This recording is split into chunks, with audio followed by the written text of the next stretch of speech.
अरविंद और कल के मैथ्स के टॉपिक को हम कंटिन्यू करते हैं। Okay okay ma'am. ओके तो कल हमारा लास्ट में एक मुद्दा फंस गया था कि परसेंटेज होता क्या है। एक्चुअली ये परसेंटेज क्या है, इस पे कुछ लोगों को टॉपिक समझ में नहीं आया था, तो वहाँ से हम कंटिन्यू करते हैं कि ओके ये परसेंटेज जो है ये क्या है। ठीक है, इसमें हमने क्वेश्चन लिया था कल, हमने 2/5 और आप लोगों ने उसका बिल्कुल सही आंसर दिया था 40%। 40%। ठीक है, इसके लिए आप लोगों ने रीजन कहा था कि 2/5 इंटू 100% कर देंगे तो ये हमारा आ जाएगा 40%। ठीक है, लेकिन मुद्दा ये था कि भाई 100% से क्यों, 100% से हम क्यों मल्टीप्लाई कर रहे, ये इशू था हमारे लिए। यही टॉपिक था ना कि आखिर हम 100 से क्यों मल्टीप्लाई कर रहे हैं। Yes sir. ठीक है, इसी को मैं आपको समझाता हूं कि आखिर हम 100 से क्यों मल्टीप्लाई कर रहे हैं। ये जो वर्ड आपका है पर सेंट, सेंट का मतलब हो गया आपका 100, और पर ये वाली लाइन जैसे आप लोग लिखते हो ₹5 पर kg, तो बोलिए आप लोग इस लाइन को पढ़ते क्या है, ₹5 पर kg ही तो पढ़ते हैं आप लोग। Yes sir. ठीक है, तो पर के लिए ये हो गया, सेंट के लिए ये हो गया, यानी कि ये जो परसेंट साइन है इसका मतलब हो गया 1/100। अगर कहीं पे भी हम परसेंट लगाएंगे, कहीं पे भी अगर हम परसेंट लगा रहे हैं तो इसका मतलब ये होता है कि हम उसे वहां पे 1/100 लगा रहे हैं। अगर कहीं पे भी परसेंट लगा हुआ है तो इसका मतलब ये है कि 1/100 लगा हुआ है, तो उसी को बैलेंस करने के लिए हम 100 से मल्टीप्लाई कर देते हैं। जैसे 2/5 is equal to 2/5 into 100 into 1/100। देखिए ये 100 और 100 ये आपका कट सकता है और फिर वापस 2/5 आ जाएगा, तो हम इस चीज के लिए लिख देते हैं परसेंट, और ये वाला जो पार्ट है इसको कैलकुलेट करके लिख देते हैं 40। क्लियर? Okay sir. ओके, अब आते हैं हम अपने दूसरे टॉपिक पे, क्वेश्चन पे।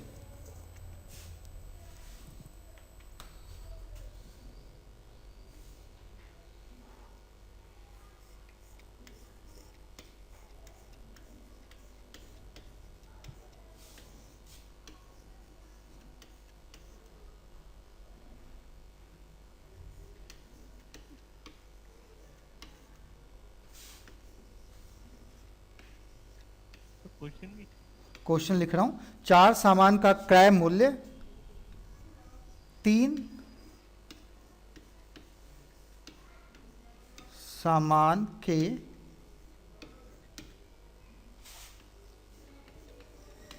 विक्रय मूल्य के बराबर है।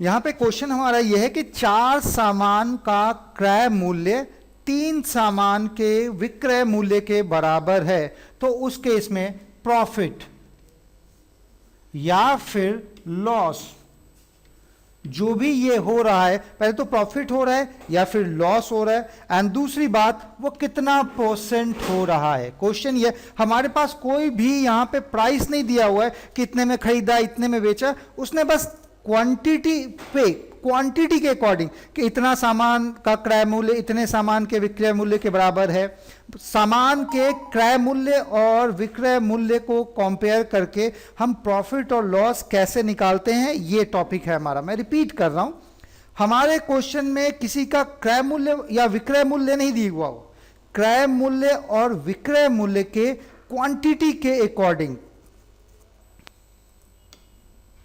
चलिए दे रखा है कि 4 का क्रय मूल्य यानी 4 का कॉस्ट प्राइस 3 के सेलिंग प्राइस के बराबर है। ये दे रखा है। Yes sir. ओके, तो अब आप ये 4 का क्रय मूल्य हो जाए, प्रॉफिट होगा लॉस होगा, मुझे तो समझ में नहीं आ रहा, आप लोग बता सकते हैं।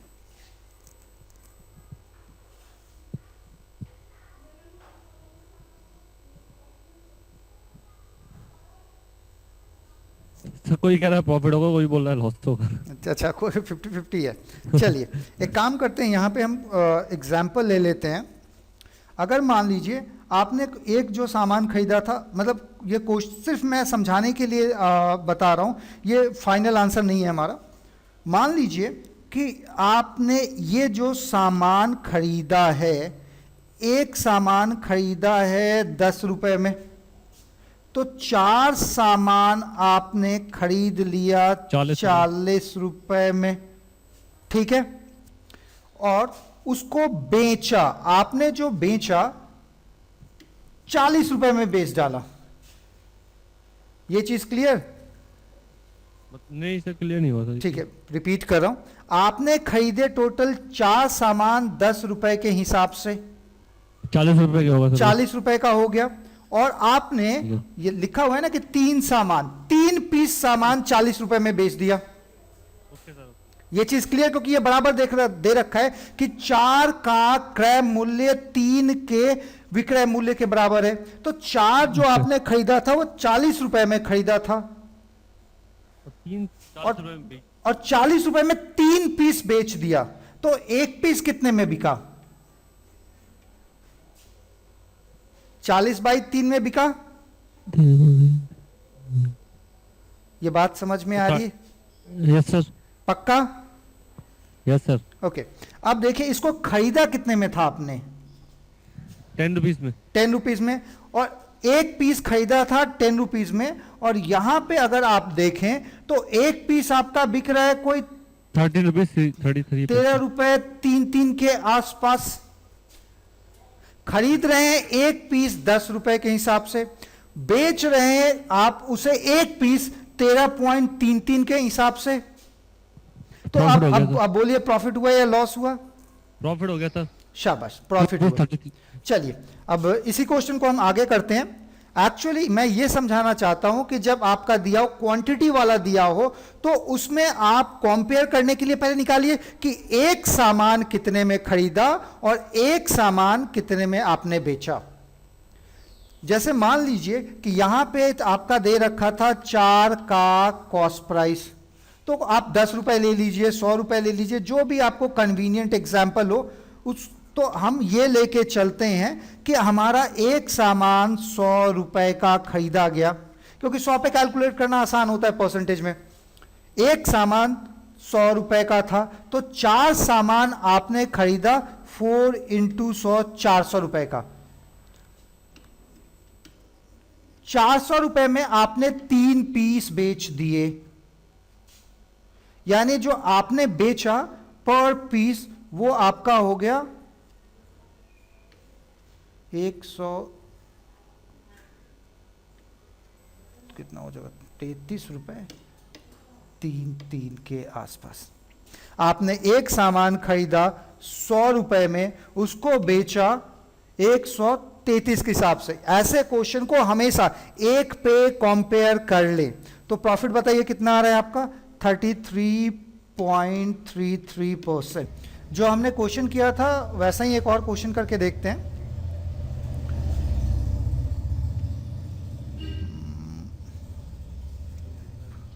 पांच का कॉस्ट प्राइस 2 के सेलिंग प्राइस के बराबर है। 5 का कॉस्ट प्राइस 2 के सेलिंग प्राइस के बराबर है, तो फिर परसेंट प्रॉफिट या फिर परसेंट लॉस कितना होगा? पीछे वाले क्वेश्चन के अकॉर्डिंग सेम क्वेश्चन है। 5 का कॉस्ट प्राइस 2 के सेलिंग प्राइस के बराबर है। चलिए करके देखते हैं। मान लीजिए हम एक का कॉस्ट प्राइस ले लेते हैं 100 रुपए। एक का कॉस्ट प्राइस 100 रुपए, तो 5 हमने कितने में खरीदा होगा? 500 रुपए में।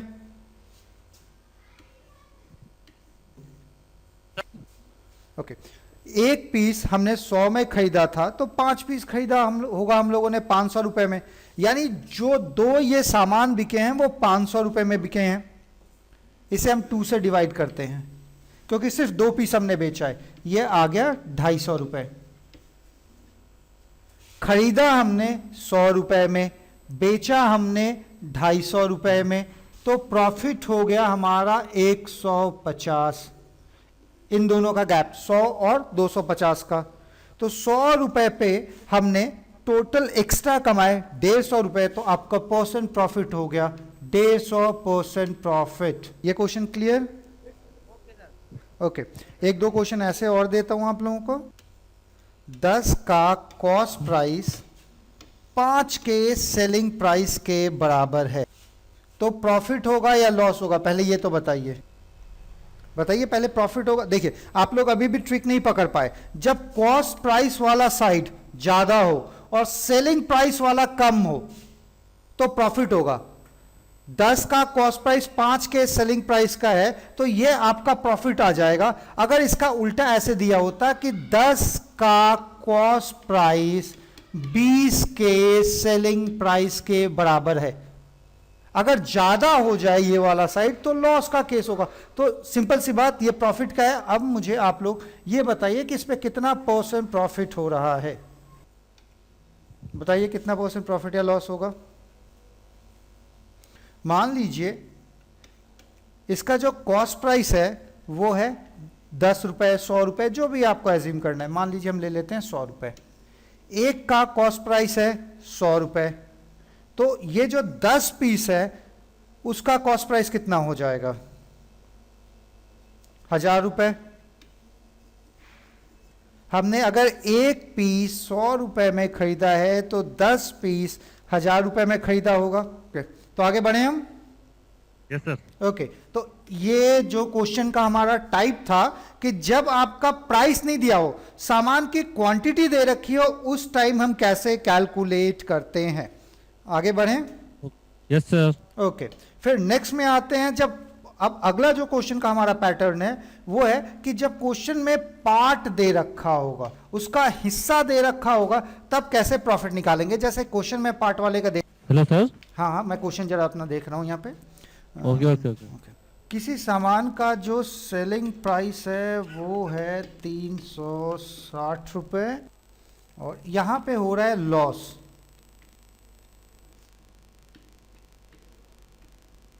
One by 9 part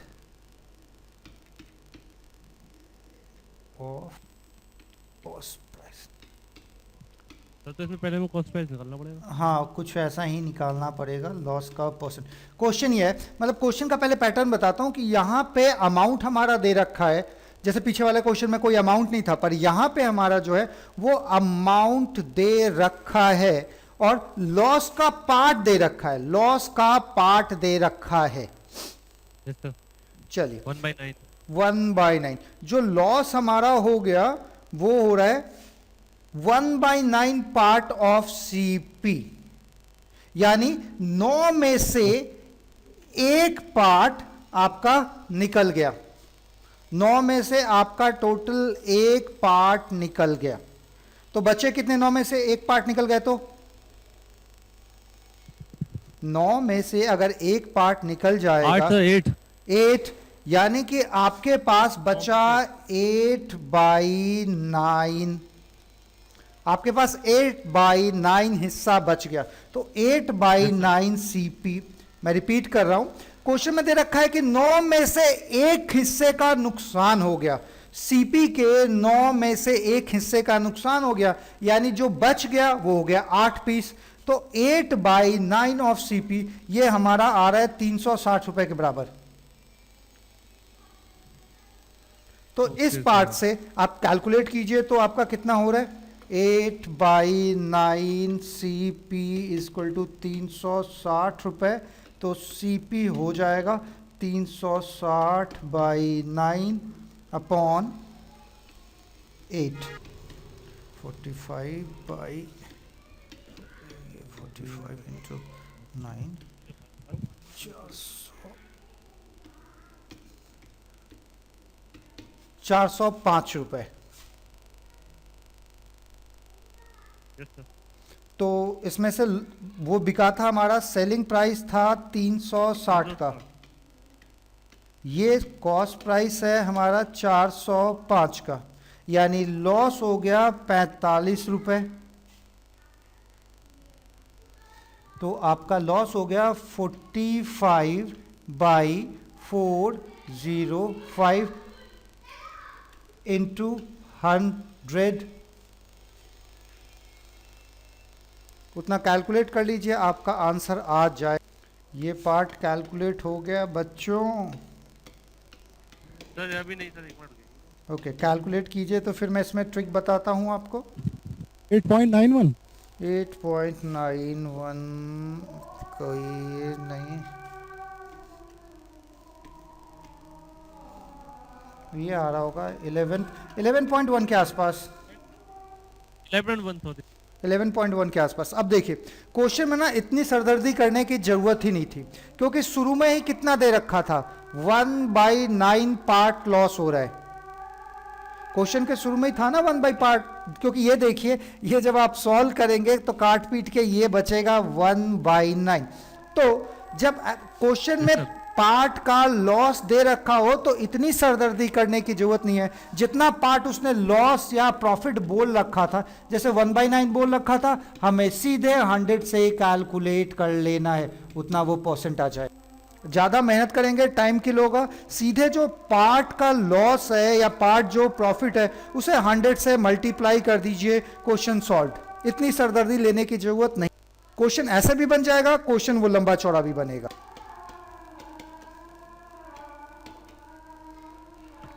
okay sir, आए कराए।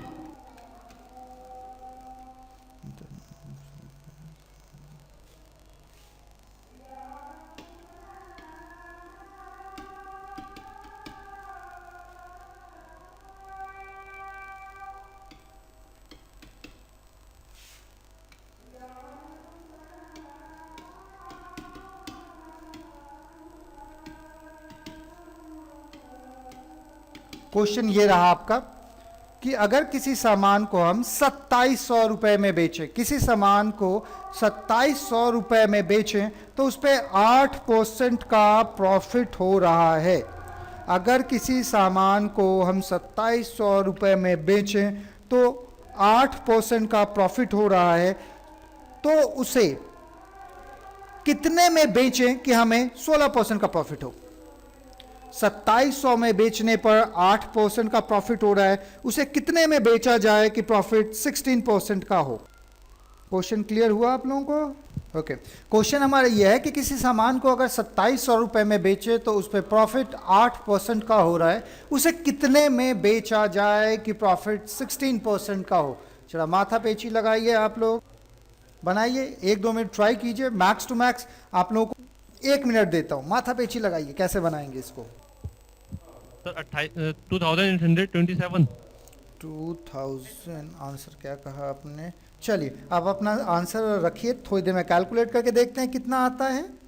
हमने इसे बेचा है 2700 रुपए में, इस पे हमें जो प्रॉफिट हुआ है वो हुआ है 8%। कोई भी चीज अपने आप में होती है 100%। इस 8% की वजह से ये हो गया होगा 108%। यानी ये जो चीज है 2700 रुपए, इसका वजूद अपने आप में 108% है। ये line clear? Yes sir. Okay, तो 2700 को 2700 को हमने 108 से डिवाइड कर दिया तो इसका आ जाएगा, ये अपने आप में 1% हो जाएगा। फिर हमने क्या किया, इसे 100 से मल्टीप्लाई कर दिया तो कॉस्ट प्राइस आ जाएगा। 100% है। Yes sir. ठीक है, अब ये अगर फॉर्मूले पे आप देखें तो जब हम कॉस्ट प्राइस निकालते हैं तो कॉस्ट प्राइस निकालने के लिए जो हमारा फॉर्मूला होता है, बता सकते हैं क्या होता है? वो था कुछ जो हमने बचपन में पढ़ा होगा, selling price up into 100 upon 100 plus % profit. याद आया? ये रहा आपका सेलिंग प्राइस 2700, ये रहे 100, ये 108, 100 और % प्रॉफिट। उसके बाद हमें इसको बेचना है 16% के प्रॉफिट पे, तो इसलिए हम इसे मल्टीप्लाई कर देते हैं 116 बाई 100।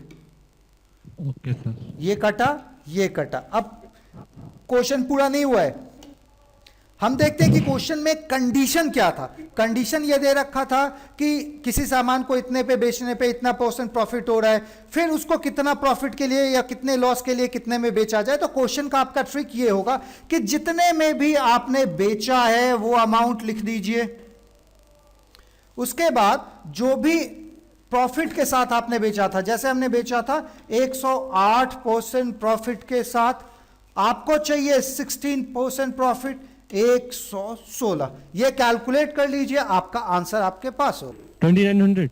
हाँ बिल्कुल सही, 2900 फाइनल आंसर आ रहा है, बिल्कुल सही है। मैंने ठीक भी है। इतना ही कैलकुलेट किया हुआ है, 2900। एक सेम ठीक है। क्वेश्चन ऐसा करते हैं अपनी प्रैक्टिस के लिए। किसी सामान को अगर हम बेच रहे हैं सपोज 1000 रुपए में, किसी सामान को हम बेच रहे हैं 1000 रुपए में, देन हमें जो प्रॉफिट हो रहा है वो हो रहा है 25%, तो देन उसे 60% प्रॉफिट के लिए, 60 नहीं कैलकुलेशन के लिए, 50% प्रॉफिट के लिए कितने में बेचे। ये रहा हमारा क्वेश्चन। फटाफट चलिए कैलकुलेट कीजिए। सेलिंग प्राइस है 1000 रुपए, 1000 रुपए पे 25% का प्रॉफिट हो रहा है, तो उसे 50% प्रॉफिट के लिए कितने में बेचा जाए। 1280। 60% का आ रहा होगा 1280, 50% का आ रहा होगा 1200। काफी जल्दी आप लोगों ने कैलकुलेट किया। तो हमने बेचा था 1000 रुपए में, वो था 25% यानी 125 इंटू 150, क्योंकि 50% का प्रॉफिट चाहिए। अगर मान लीजिए आपको 60% का प्रॉफिट चाहिए था, तो उस केस में आप मल्टीप्लाई कर दीजिए 160 से। ये 25 से 5 टाइम्स, ये 25 से 6 टाइम्स, ये 25 से ये तो 1200। 5, हाँ ये हो जाएगा 200, ये हो गया 1200। अगर पहले जैसे मैंने 60% लिया था, अगर आप 60% लेंगे तो 1280। क्वेश्चन का ट्रिक पक्का 1280। समझ में आया? Yes sir. ठीक है, क्योंकि क्वेश्चन का ट्रिक समझ में आ जाए ना तो कैलकुलेशन से बहुत ज्यादा बच जाते हैं। सर हाँ इसे जी, इसे फॉर्मूले से बता दीजिए एक बार सर। ओके चलिए, बेशक इसको हम करते हैं फॉर्मूले से। ठीक है। तो कभी भी अगर आपको सीपी निकालना हो तो फॉर्मूला होता है SP into 100 by 100 plus % profit. और जब आपको सेलिंग प्राइस निकालना हो तो वो होता है सीपी इंटू 100 प्लस % प्रॉफिट। पहले क्वेश्चन में दे रखा है कि आपका जो सेलिंग प्राइस है वो है 1000 रुपए, ये रहा 1000 रुपए, इंटू 100 अपॉन 100 प्लस % प्रॉफिट हुआ था 25। तो जब इस पार्ट को आप कैलकुलेट करके देख लीजिए, ये पार्ट आपका आ रहा होगा 800 रुपए, यानी कॉस्ट प्राइस आ गया हमारा 800 रुपए। किसी को कोई डाउट इसमें?